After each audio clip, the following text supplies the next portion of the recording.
Hello दोस्तों, स्वागत है आप सभी का। छठे चरण में आप लोगों ने अलग-अलग कई लोगों को छँटते हुए देखा होगा जिसके अलग-अलग कारण हो सकते हैं।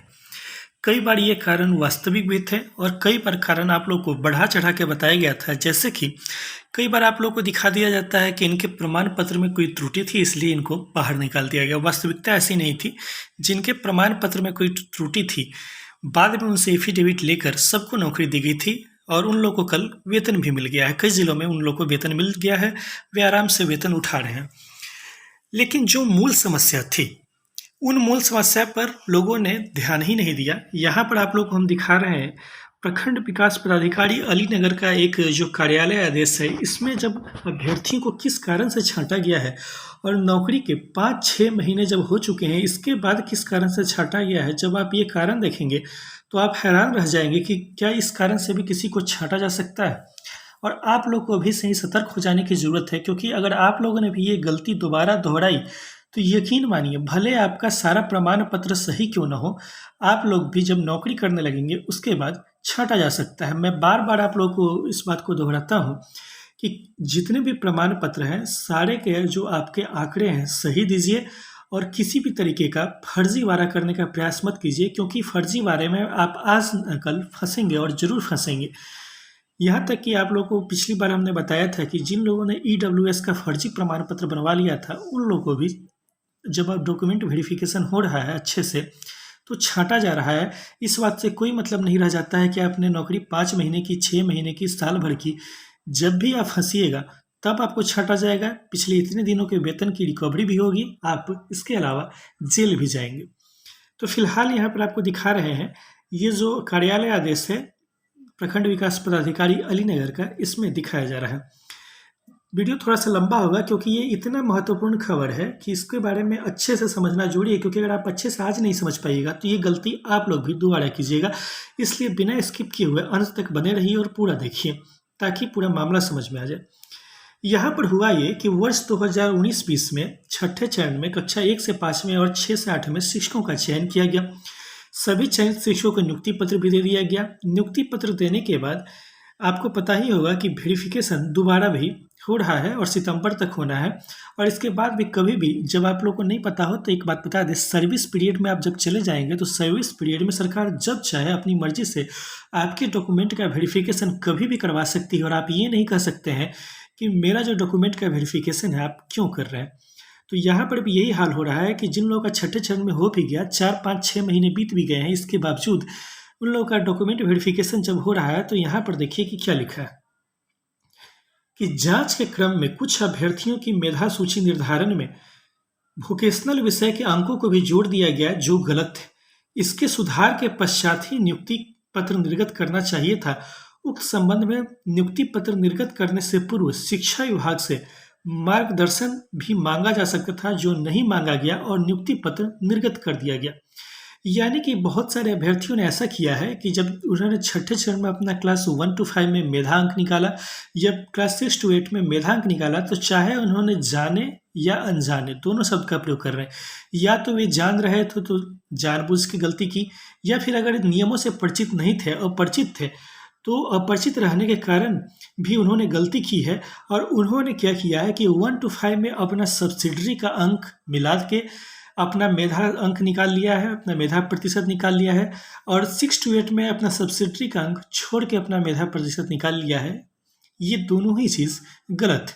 1 to 5 में आपको सब्सिडरी का अंक छोड़ के निकालना है। 6 to 8 में आपको ग्रेजुएशन जब हो जाता है तो ग्रेजुएशन में आपको कुल प्राप्तांक के आधार पर अपना ग्रेजुएशन का प्रतिशत निकालना है। जैसे अगर हम बिहार यूनिवर्सिटी का बात करें तो बिहार यूनिवर्सिटी में ग्रेजुएशन 1500 अंकों पर होता है, इसलिए आपको अपना ग्रेजुएशन का प्रतिशत भी 1500 अंकों पर ही निकालना है। जिन लोगों ने ये नहीं निकाला था और उन्होंने क्लास 1 to 5 में अपना सब्सिडरी का भी मार्क्स ऐड कर दिया था, जिसको आप देख रहे होंगे यहाँ लिखा हुआ है कि वोकेशनल विषय जो था इनका मार्क्स ऐड कर दिया था। इसका परिणाम ये हुआ कि इनका मेधा सूची में मेधा प्रतिशत जब बना तो मार्क्स बढ़ गया। मार्क्स बढ़ने के कारण इनका मेधा सूची में ऊपर नाम आ गया और इनको ज्वाइनिंग लेटर भी दे दिया गया। लेकिन जैसे ही ज्वाइनिंग लेटर मिल गया, अब इनका डॉक्यूमेंट वेरिफिकेशन हो रहा है, तो इसमें यह बात निकल कर सामने आई है कि यह तो प्रतिशत निकालने का तरीका गलत था और गलत तरीका था। भले अब नियोजन इकाई को क्या कहा जा रहा है कि नियोजन इकाई को पहले विभाग से एक बार स्पष्टीकरण ले लेना चाहिए था, इसके बाद ही नियुक्ति पत्र देना चाहिए था। और नियोजन इकाई ने अगर विभाग से स्पष्टीकरण लिए बिना नियुक्ति पत्र दे दिया है तो यह भी गलत है। ऐसे नियोजन इकाइयों पर भी कार्रवाई होगी। आगे देखिए नीचे क्या लिखा गया है। अतः उपरोक्त वर्णित अनियमितताओं के संदर्भ में अपना मंतव्य देना है 2 दिनों के अंदर कि आपका अंक अगर जोड़ दिया गया है तो ऐसा आपने क्यों किया। 24 घंटे के अंदर आपको इसका जवाब देना है कि आपने ऐसा क्यों किया और क्या आपने सुधार के लिए कोई आवेदन पूर्व में दिया था या नहीं दिया था। देखिए यहाँ भी कहा जा रहा है, जो लोग कहते हैं ना कि पूर्ण से छांट दिया गया, इनसे भी आप देख रहे हैं कि इतना गंभीर मामला है, इनको भी सुनवाई का पूरा मौका दिया जा रहा है। इनसे यह भी पूछा जा रहा है कि क्या पूर्व में आपने सुधार के लिए कोई आवेदन दिया था या नहीं दिया था। अगर सुधार के लिए आवेदन दिया था तब तो कोई बात नहीं, तब तो इनका चल जाएगा।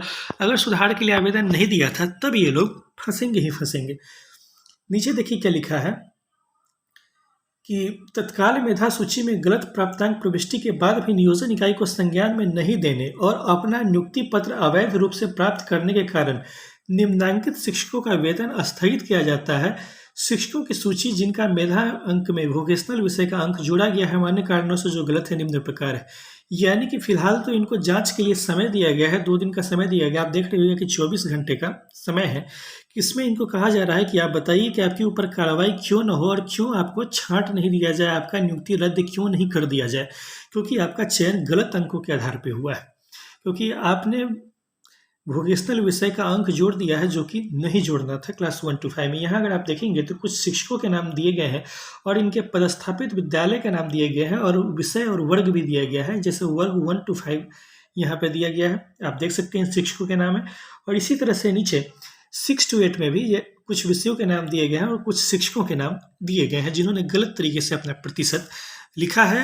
और प्रतिशत की गणना चाहे ये नहीं जान रहे थे नियमों से, इस तरीके से इन्होंने सब्सिडरी के साथ किया है 1 to 5 में, या फिर 6 to 8 में सब्सिडरी के बिना किया, ये लोग नहीं जान रहे थे, इस कारण से ऐसा हुआ है। और हो भी सकता है कि जानते हो तो फिर भी बढ़ाने के लिए अगर आप सब्सिडरी का ऐड कर दीजिएगा तो आपका मार्क्स बढ़ने की संभावना रहती है।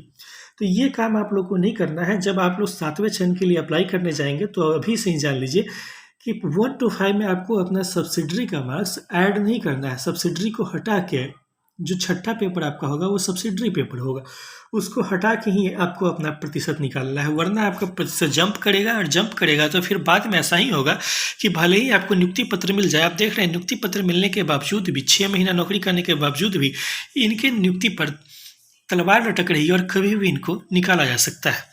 इसी तरीके से आपको 6 to 8 में भी जब आप अपना मेधा प्रतिशत निकालेंगे तो वहाँ आपको पूरा ग्रेजुएशन का जो प्रतिशत होगा 1500 पे, अगर आपका ग्रेजुएशन हुआ हो तो 1500, कुछ लोगों का 17 या 1800 या 2100 पर, जिनका जैसे हुआ हो, अलग अलग यूनिवर्सिटी में अलग अलग समय में अलग अलग कुल अंक रहे हैं, तो इनके आधार पर आप अपना प्रतिशत निकाल सकते हैं। तो इस नियम से आप लोग को जानना बेहद जरूरी था, क्योंकि गलत प्रतिशत की गणना नहीं करें। इसलिए अगर ये वीडियो पसंद आया हो तो हमारे चैनल को लाइक कीजिए, चैनल को सब्सक्राइब कीजिए, वीडियो को लाइक कीजिए। फिर आपसे मुलाकात होगी नेक्स्ट वीडियो में, तब तक के लिए धन्यवाद। Thank you.